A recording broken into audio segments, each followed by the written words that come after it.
I'm going to turn to our next presenter. It is my honor and pleasure to introduce Professor Courtney Lee, who will be speaking to us today about animal law in a time of crisis, industrial animal agriculture in the pandemic spotlight. She has been a member of the faculty at McGeorge School of Law for 13 years, and she currently teaches animal law and bar prep courses and programs. Professor Lee earned her BS from Grove City College and her JD from McGeorge School of Law. She has published scholarship analyzing animal law issues in scientific research and industrial agriculture and legal protection for companion animals.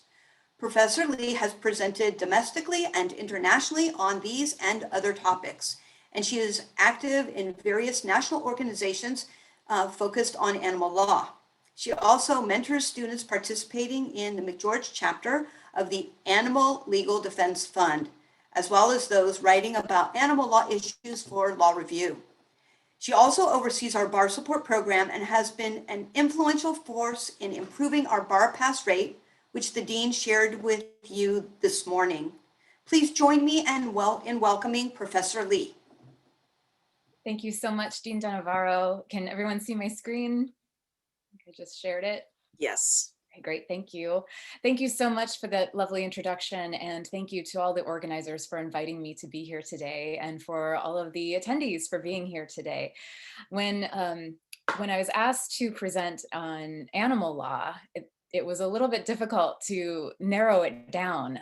The main question that I get when I share my scholarly focus with other attorneys is, animal law, what is that?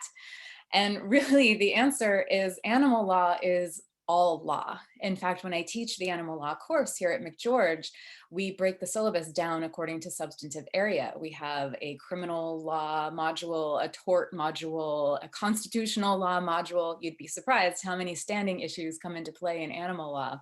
There are evidence issues, contracts, wills and trusts, almost literally anything.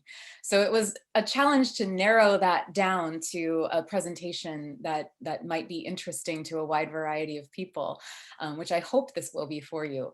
So I chose an issue that is gaining popularity in the media, and maybe notoriety would be better than popularity to say, but it's industrialized animal agriculture and how the COVID-19 global pandemic has really turned the figurative spotlight onto exploitations within that industry that have been present for decades, but have been complicated significantly just by this pandemic. So most of my comments will focus more on the human exploitations of this industry. So if you're a little bit nervous, don't worry, I don't have too many scary slides or pictures to show you. If there's anything slightly unpleasant, I will let you know if you'd like to look away before I expose it. So I am going to start by discussing the fundamental origins of COVID-19, just very briefly, followed by a discussion of the factory farming system, which is the beginnings of the system of industrialized animal agriculture. Then I'll move to discussion of the slaughter and meat processing system. They are very closely connected. And although I will be discussing some unpleasantries in that portion, I then hope to wrap up our discussion with what I see as potential causes for hope moving forward. So I hope to end at least on a more positive note. So to begin, our supervillain of COVID-19 has to have an origin story, right? So how did this supervillain come to be? Not necessarily bitten by a radioactive spider, but as you've probably heard in the news, the COVID-19 virus initially spread in what is known as a wet market in China, specifically in Wuhan, China. A wet market is one where live animals and humans are crowded together. Often the animals are slaughtered on site for human consumption later. And although that is widely regarded as not the literal origin of COVID-19, which is arguably the consumption of a wild bat by someone who then attended a wet market, this has been seen as the original super spreader of this new supervillain disease. And the relevance of this origin is really just to say that at the most fundamental level, there are many factors to consider, but at the most fundamental level, COVID-19 originated with the human use of non-human animals. And if you are at all familiar with the animal law sector, then you know that the term non-human is usually used in place of the word animal, because humans and non-humans are all animals. But for our purposes today, when I say animal, I'm just automatically referring to non-humans. Just wanted to start with that little caveat. So, beginning with the origins of COVID-19, as I mentioned, I'd like to move into a discussion of the industrial farming system in the United States specifically. This is an aerial shot of something known as a CAFO. CAFO stands for Concentrated Animal Feeding Operation, and this is a legal term that's used within the statutory framework propagated by the EPA. And I'll show you some of the parameters for sizes of CAFOs. But first, just take a look. I believe that this is either a poultry or swine CAFO in North Carolina. However, there are multiple CAFOs all over the country, including here in our backyard, if you're in Sacramento, but here in the Central Valley as well. So these buildings are gigantic. You can see for scale some of the trees in this photo, as well as some of the vehicles here. If you can see my cursor, there are several trucks and cars. Sorry about that link that's popping up. But the large red rectangular depictions on this screen are what is known as waste lagoons, And they are literally what that term sounds like. They are pools of animal waste. And I could spend an entire hour just discussing the environmental and community implications of so many waste lagoons, because largely CAFOs are located in areas where the populations are more depressed economically and educationally, are less likely to know their rights and less equipped to advocate for their rights. And these waste lagoons lead to massive problems regarding the groundwater, regarding soil health, and also air pollution. There are a lot of accounts on the internet that you can find just in a simple Google search of nearby residents living near CAFOs who can't go outside, they can't hang their clothes outside to dry, they can't send their children to school on foot.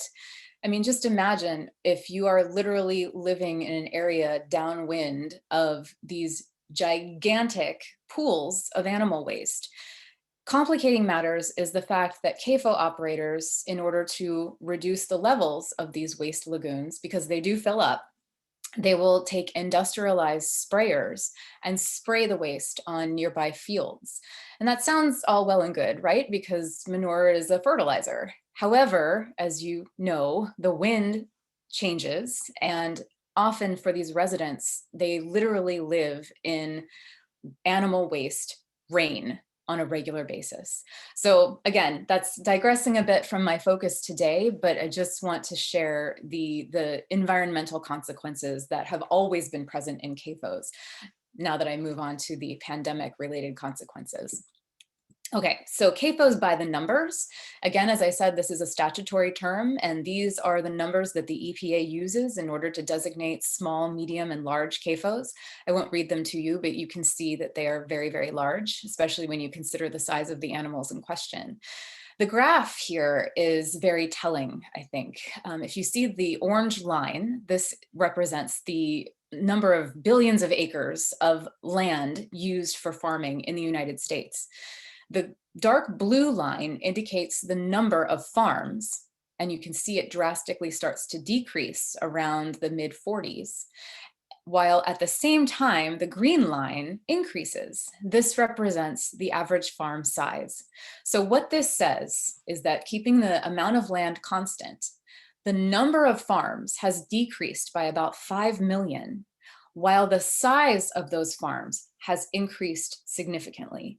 So what this is really saying is that that small independent farm that you might picture when you sing Old MacDonald to your kids, or when you buy your animal products at the supermarket and you see that lovely red barn and on the bucolic hilly field on the label of the product, those farms are quickly becoming a thing of the past as CAFO and industrialized agriculture begins to increase more and more quickly.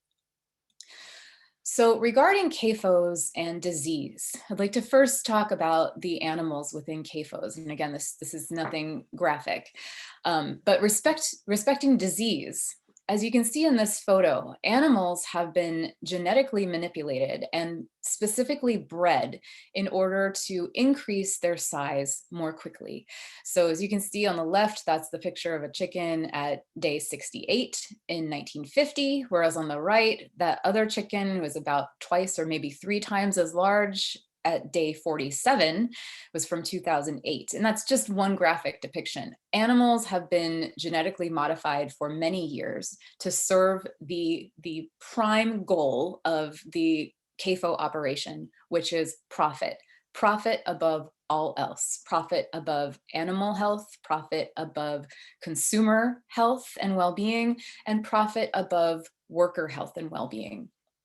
Furthermore, CAFOs are notorious for antibiotic overuse. It's estimated that about 70% of the antibiotics used in the United States are used in the CAFO system.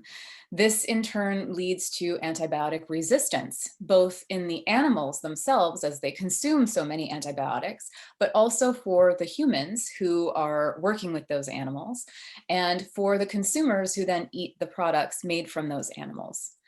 Additionally, there's quite a lot of international and interstate travel of live animals, which facilitates the commingling of different disease strains.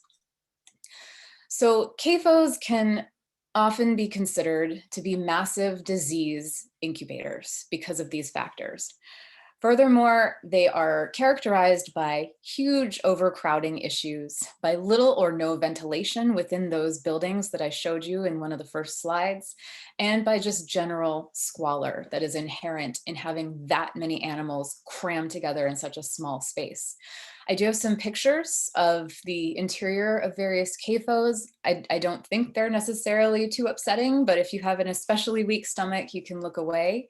So these are pictures of swine, cattle, and poultry CAFOs, just some example pictures, just to illustrate the overcrowding, the lack of ventilation, and the general squalor, although it's a little hard to see the squalor in these pictures, but presumably you can imagine it.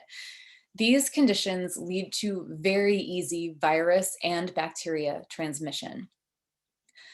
Further, regarding CAFOs as disease incubators, diseases like COVID-19 and like SARS, which is also prevalent in the news, are considered zoonotic. Zoonoses or zoonotic diseases are those that are transferable between humans and non-human animals. And it's not just COVID-19 or SARS that we're talking about here. Any of these diseases listed on the screen, as well as several others, and you can read about more of these in the supplemental materials I provided. All of these diseases were either originated or spread initially by CAFOs within the various areas where they began. So to shift focus now from the lives of the factory farm animals, if you want to call them lives, to the end of those lives, we'll shift focus from CAFOs to slaughterhouses and meat packing facilities. If we want to think of CAFOs as disease incubators, we can consider slaughterhouses and processing plants to be disease disseminators.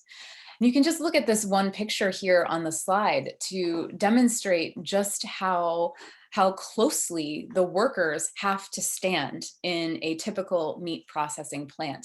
They're very, very close together. They also, as I will discuss in a moment, have to work extremely quickly with very, very sharp knives. If you look closely, you can see some of the workers holding some of these knives, although the detail obviously is not there in the picture. But I'll talk a little bit more about the consequences of that close quartering, both pre-COVID and, of course, as you can imagine, post-COVID. There we go. So I'd like to focus on general slaughterhouse conditions as they relate to humans. And although I'm focused mainly on the human conditions here today, I don't want to detract at all from the animal conditions as well. Although I won't go into details today, there are very significant concerns regarding the humanity or lack thereof of the treatment of non-human animals in slaughterhouses. But as they apply to humans, and as you can see somewhat in this photo in the background, the slaughterhouse model leads to the highest rate of occupational industry in the United States. And this is pre-COVID, but has amplified post-COVID. The workers suffer from musculoskeletal injuries, from repeated, forceful, fast movements. Again, they're cutting through bone, and they're doing so at breakneck speeds that I'll discuss in a moment here. But massive amounts of musculoskeletal injuries, because they are wielding such sharp knives designed to cut through bones, tendons, muscles, etc. They often suffer from amputations and even deaths. Further, as I mentioned, they have to work so quickly. The line speeds at these plants are beyond many of our comprehensions. And the USDA, the US Department of Agriculture, has recently began granting waivers to these line speeds to allow for increased line speeds, which then leads to increased pressure to keep up.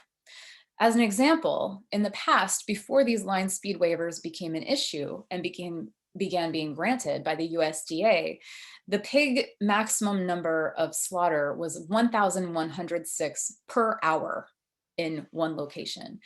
And if you know that much about pigs, you know they aren't small. Pigs are usually hundreds of pounds. They're very large animals, a lot bigger than some people may realize. So you can imagine having to process, to kill and then process over 1,100 per hour. But now the minimum has been removed for those who applied for the waiver, which are many. And speaking of line speed waivers, poultry is another issue. Poultry used to be limited to 140 birds processed per minute, not per hour, per minute. And with these newly granted line speed waivers from the USDA, CAFOs are now able, and slaughterhouses are now able to force their workers to process up to 175 birds per minute. So when I say that they have to work quickly, that is quite an understatement. So you can imagine, when I am not the most graceful person on the planet. And when I take one of our sharp kitchen knives and I cut, for example, a carrot for dinner, and my husband happens to walk by and see, he gets very nervous. And he says, what are you doing? Can I help you? Slow down. That's just me cutting a carrot with no pressure aside from him, no pressure to speed up. So imagine if you're cutting something with an even sharper knife and you have to cut that item 170 times per minute. You can imagine the types of injuries that might result. Continuing with the general conditions as they affect humans, humans also have to deal with hazardous chemicals. These include methane, ammonia, chlorine, and peracetic acid, not to mention animal waste and the burns and respiratory ailments that result therefrom. Humans also who work in slaughterhouses also have reported incidents of cancer at very high rates as a result of dealing with these hazardous chemicals. Additionally, the noise at these plants is, I wish I had a better word than excessive to describe how cacophonous this noise is. But as a result of being exposed to this noise constantly on a daily basis, workers also suffer from hearing disablement and hearing problems. They also, those who are unafraid enough to report it, have reported abuse that ranges from physical and emotional to sexual, enough to instigate national studies. The general worker profile supports these exploitations as well. The majority of workers in slaughterhouses and meat processing plants speak English as a second language. They are Black, Indigenous, or other people of color, and or they're undocumented. a study found that as many as 1/3 of processing plant workers in the United States are undocumented workers. These workers are given the worst of the worst jobs. Nobody grows up dreaming of being a slaughterhouse employee. Nobody has a child and dreams that that will be their child's future. The people who take these jobs are largely very desperate, and they take the jobs because they cannot find anything else, or they are unable to find anything else. And as a result, they're exploited and abused, as noted, but they're also given the worst jobs within this worst possible career. And the turnover in slaughterhouses is close to 100%, even despite the desperation of these workers. Some of the worst jobs include those on the actual kill floor. If someone has a slightly higher status, whether due to color of skin or birthplace, that person is given a job away from the actual kill floor, even if that job also entails some of the risks that I've described earlier. The workers generally have little to no formal education or experience. They may be refugees, and they may be inmates on work release. In any case, they have limited to no bargaining power. This leads to many of the abuses I described, and there's a huge fear of retaliation for any kind of reporting, whether it's just basic reporting of injuries before COVID even came to be, whether it's asking for help, asking for protective equipment, or asking to stay home if one is demonstrating symptoms of COVID. Further, workers are often forced to pay for their own personal protective equipment. These are some of the lowest paid workers in the United States. And despite that, despite the fact, which as I'll mention in a moment, very large multi-billion-dollar corporations oversee most of these facilities, these workers are expected to pay for their own masks and gloves and any other protective equipment. This was true before COVID hit, and it has continued to be true even after. These workers, as I mentioned, have very low pay. They also have few to no benefits, even with the presence of unions to advocate for them. They have few or no breaks. And in fact, there is a really compelling study published called No Relief that details the fear of these workers in many slaughterhouses and meat processing plants to just ask if they could please go to the bathroom. They are either denied bathroom breaks or they are too afraid to ask for them. And as a result, this resulted in many workers either just soiling themselves while on the job, or they began wearing diapers to work. That illustrates the gravity of the situation. These workers suffer psychological trauma and disorders based on both these human abuses, but also just the fact that, I don't mean to sound overdramatic, but they are killing things that arguably don't want to die over and over and over again every single day. This leads to documented trauma that has been explored in many scientific studies, both psychological, psychosocial, and leading to an increased criminal profile of people who work in these plants. This is related to something known as perpetration-induced traumatic stress. But again, there are many studies that detail the increased criminal tendencies of these workers when they are no longer working in the plant, whether they're still employed or after they're employed by the plant. These close working conditions and having few or no protections led to tremendous outbreaks of COVID-19 within the slaughter and meat processing system. So as a result of these closures, there were major implications for the entire industrialized animal agriculture system. So that's a little bit about the general profile of workers and what they deal with. But now we're going to shift into a discussion of what happened after COVID-19 hit and after the slaughterhouses began to close as a result usually of state mandate. So the consequences of slaughter closure, first of all, slaughter and the entire industrialized system from CAFOs forward is a very centralized system. As demonstrated by the graphics I have here, the three main animal processing sectors, poultry, hog, and cow, are controlled largely, the majority, by four huge companies, two of whom, JBS and Tyson, you can see appear on all 3 graphics. So the majority of the processing is overseen by a very small number of companies. So when those companies close down, that have huge ripple effects on the entire system. The system runs on something known as just-in-time production. So if you have a business degree or knowledge of the business systems, you might recognize that phrase. It was popularized by Toyota several decades ago. So you can imagine an automobile assembly line and how every piece arrives at its designated place just in time, hence the name, to receive the next piece or the next tweak in order to move forward and produce a finished automobile. I was at I was in my house like we all are, but I attended a webinar recently where someone's speaking about these industrialized animal agriculture systems, compared this to the I Love Lucy episode you may be familiar with, where Lucy and Ethel go to work in the chocolate factory and the conveyor belt begins running and it just gets out of hand really quickly and they can't keep up with it. So they start stuffing the chocolates in their blouses and in their hats and in their mouths.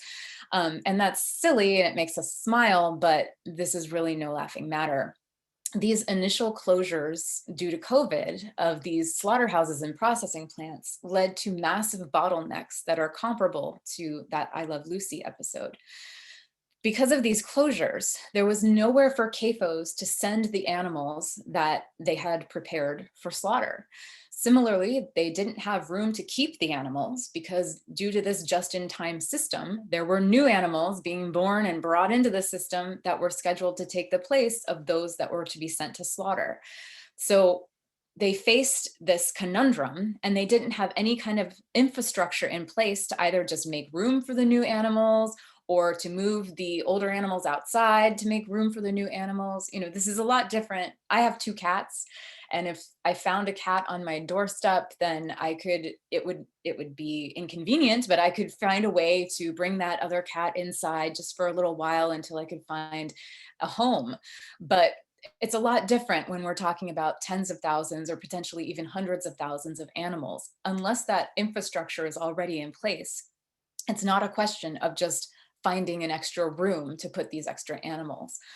So unfortunately, the only viable option for these workers was depopulation, or otherwise known as extermination. The technical term is depopulation. This was achieved by workers shooting the animals or using bolt guns, captive bolts. If you've seen No Country for Old Men, same idea. These workers are not slaughterhouse workers, they're CAFO workers, they're untrained in slaughter. So this led to a lot of mistakes, which led to not only grossly inhumane conditions for the animals, but also for the workers themselves who had to, again, they could suffer traumatic stress as a result of killing so many animals all at once and in a huge rush. The other ways of depopulation include water-based foam and carbon dioxide, and a particularly nefarious form known as ventilation shutdown. And this is described in the AVMA materials I linked to in my supplemental materials. But basically, ventilation shutdown is just what it sounds like. It's putting the animals in a large room, shutting down all ventilation, closing off any kind of air supply, and increasing the temperature as high as it'll go, and sometimes pumping in carbon dioxide. It's a horrible way to die. It takes hours. I do have a photo of the aftermath. It's not gory, so if you'd like to look away, now is a good time. This is a photo of a swine farm. And again, it's horrible enough to think about the animals dying this way, but think about the humans who had to do this. Most humans who work in CAFOs, I mean, some have been documented by investigative journalists as being rather sadistic, yes, but many of the people who work in CAFOs, they don't want to inflict any more harm than necessary on these animals. So the trauma that has been inflicted on these humans that had to do this is not insignificant. Further, as you can imagine, having this many carcasses to dispose of also leads to environmental and pollution concerns. And that picture is gone now if you looked away and you'd like to look back. This not only affected animals produced for meat, and it wasn't only the slaughterhouse closures that had an impact. This also impacted dairy and the egg industry. So significantly, restaurants and schools closing early in the pandemic and staying closed had a major impact because those were the largest consumers of bulk produced and bulk packaged meat, dairy, and eggs. And again, with such huge quantities in question, it was impossible for CAFOs and processing plants to pivot and suddenly change their packaging and processing mechanisms in order to serve the increased demand of individuals buying in supermarkets to compensate for the sudden decrease in demand from bulk buyers for restaurants and schools.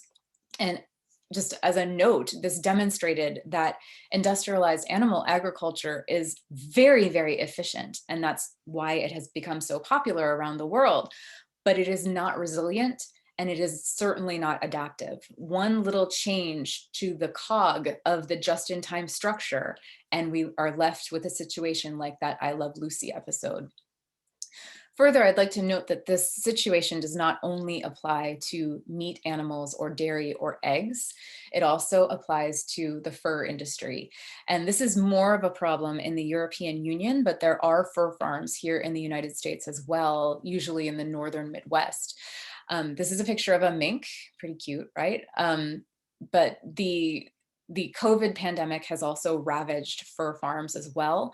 And I have another picture of the depopulation issue from mink farms. It's an aerial view. It's very small. It's very low on details. But if you would like to look away, you can now. This is a picture from Denmark. This is a vehicle that is disposing of mink carcasses in a huge ditch that was then covered over with dirt. And the Denmark government now has determined that that has major environmental repercussions, and they are now exploring exhuming these bodies in order to incinerate them, which arguably also has major environmental repercussions. Okay, that picture is gone. If you looked away, feel free to look up again. So in the face of those major companies lamenting that there might be a meat shortage for people as a result of these slaughterhouse and meat processing closures, the president at the time, our past president, signed an executive order in place that designated these slaughterhouses and processing facilities as critical infrastructure. This was in April. As a result, it probably isn't much of a surprise that that led to more outbreaks. There were few, if any, health protections in place at this point. And although the federal OSHA did institute safety guidelines, they were in fact guidelines and not requirements, and there was no enforcement of adhesion to those guidelines. So there were outbreaks. And OSHA did institute some fines, but the fines were arguably not large enough to make an impact to institute radical change. Again, these are multi-billion-dollar corporations, and the fines that I found were about $2,000 up to about $220,000. There are about half of the United States who have state-based OSHA organizations, and those organizations seem to be more willing to institute higher fines. But again, they're arguably a drop in the bucket when considering the profits of these large corporations. This then led to even more outbreaks. As of January 15th, as reported, and the link to this is on the supplemental materials if you'd like to check for updates, over 82,000 COVID cases in over 1,700 CAFOs and processing plants, and over 350 deaths. And I do want to highlight that these are reported cases and reported deaths. As I mentioned earlier, workers are very afraid of retaliation, and they often do not report if they're feeling ill, or even if they've had an injury, or even if there is a death. But even if the companies themselves discover these situations, they are not known for their transparency. So these numbers might be high. They are on the conservative side. They might be higher, excuse me. Okay, so that's a lot of negativity to start your Friday morning. I'm sorry about that. But as I mentioned at the beginning, I would like to end with a slightly more positive bent, or what I hope will be more positive. So I'd like to discuss some of the changes that might be on the horizon as a result of the increased focus that COVID-19 has brought to this system. First of all, subsidy changes might come into play. So far, most of the COVID relief that has been administered has supported depopulation, like I described earlier, and CAFOs. So there has been a huge call for the government to use stimulus funds to support smaller scale farms and no longer to support in the industrial agricultural system. However, the latest update that I saw within the last week was that the latest round of COVID relief funds would continue to support large companies such as Smithfield and Tyson. They were specifically called out in the documentation that I saw. But hopefully there might be change on the horizon in that regard. Further, there are now new presidential appointments in place that could lead to some hope. However, many of the appointees that have been appointed by the new president held previously held similar positions under past administrations. And thinking specifically of Tom Vilsack, who is now the head of the USDA, who was head of the USDA several years ago. So it's questionable whether these appointees will affect much change. However, there have been at least some implications that change is a priority for the new administration, specifically climate change, and CAFOs and slaughterhouses are directly tied to climate issues. So that might cause some hope. Furthermore, the pandemic has led to more attention on worker conditions and also non-human animal treatment, even though that wasn't our main focus here. But as you can see, there have been a lot of protests and a lot of information going around in the media. I have seen a lot more presentations on this issue in the last year. So hopefully that could cause consumers to quote unquote vote with their dollars and potentially cause change from that avenue. The pandemic has also led to more interest among the public for locally sourced meat and produce, in which case for locally sourced smaller scale producers, there are far fewer COVID cases than the industrial model because they are, well, smaller. They involve fewer animals and therefore fewer people, and it is much easier to distance, to employ physical distancing and social distancing requirements, and to provide protective equipment as well. Furthermore, there's been a public desire for more sustainability, whether that relates specifically to conditions created by this pandemic, but also just general environmental concerns and concerns for the community. The Natural Resources Defense Council has increased its work as well to try to draw attention to the fact that these industrial models are often located in those depressed economic and racial areas of the country. So more attention might lead to change in that respect. The pandemic has also led to the pursuit of a smaller scale known as custom and or mobile slaughter model. So more smaller scale producers have tried to band together in kind of a co-op model to establish custom slaughter, smaller scale slaughter, and or mobile slaughter. There's a unit there in the picture on the slide to give you an example. This would allow more control over the process by those who own the animals to begin with, and that could result in more humane processes, both for animals and for human workers, certainly for human workers. It's not guaranteed that this would be a more humane methodology, but it is much more likely to be so. As I mentioned, if you just talk to a small scale farmer, you're very unlikely to find one who says, I just want the animals to suffer. They don't want to create any more harm than they absolutely have to do in order to achieve their ultimate goals here, which is to provide as healthy as possible products for the public.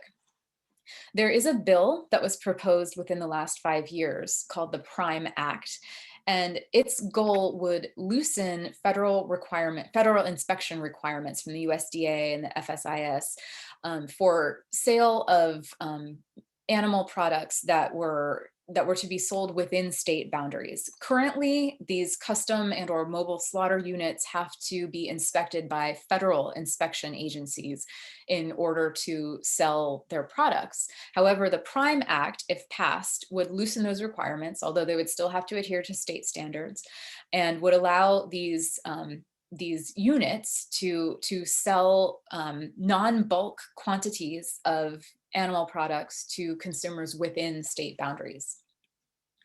The pandemic also led to more interest in regenerative agriculture, which is largely pasture-based and rotational grazing-based. And by its very nature, it is not supportive of a CAFO structure with hundreds of thousands of animals. It is by nature a smaller focused model. There is some debate about the long-term effectiveness of regenerative agriculture, but studies do show that there have been positive impacts on climate health and carbon reduction, positive carbon reduction numbers within the soil. There's been some support for regenerative agriculture in recent farm bills. However, farm bills do change regularly, and there's no guarantee that one provision in one farm bill will make it into the next farm bill. As a result, there was recently proposed a bill called the Healthy Soil and Resilient Farmers Act, which would provide government loans for more sustainable grazing practices. So with the pandemic, again, there might be some more hope that that would be passed. The pandemic has also led to more popularity among the public for plant-based food options to replace meat, dairy, and eggs. That would also support a smaller production and slaughter model rather than necessitate these huge conglomerations instead. Further, there was an important bill raised in 2019 from Senators Booker and Warren called the Farm System Reform Act. And with the pandemic issues coming forefront, it is possibly more likely that this bill could be passed by Congress. This Reform Act would phase out CAFOs by the year 2040. It would include debt forgiveness and transition assistance for smaller scale farmers who are in the CAFO system and don't feel like they can come out, but it would support them in doing so, to support them in establishing a more sustainable agricultural model. And it would shift liability, which for accidents and pollution, which currently largely rests on those smaller producers that are in the system subject to the large corporations. It would shift that liability up to the corporations themselves, who are much better equipped to absorb that liability anyway. Now, it's not perfect. There have been some drawbacks pointed out that this passage of this bill could raise meat prices and or just drive production overseas, where conditions are arguably even worse than they are here in the United States. However, it's a start, and most scholars agree that it would be a good idea moving forward if we want to take climate change head on and address it, as well as worker exploitation. So that's a photo I took at Farm Sanctuary in near Chico. It's no longer there, they moved, but it's a lovely quotation. And I just wanted to end by saying thank you so much. Thank you for your attention. I know this is kind of a niche topic that might be a little surprising for some, but it was my honor to share this with you. And I hope that we were able to end on a slightly positive note, even though it's a difficult topic. So thank you so much.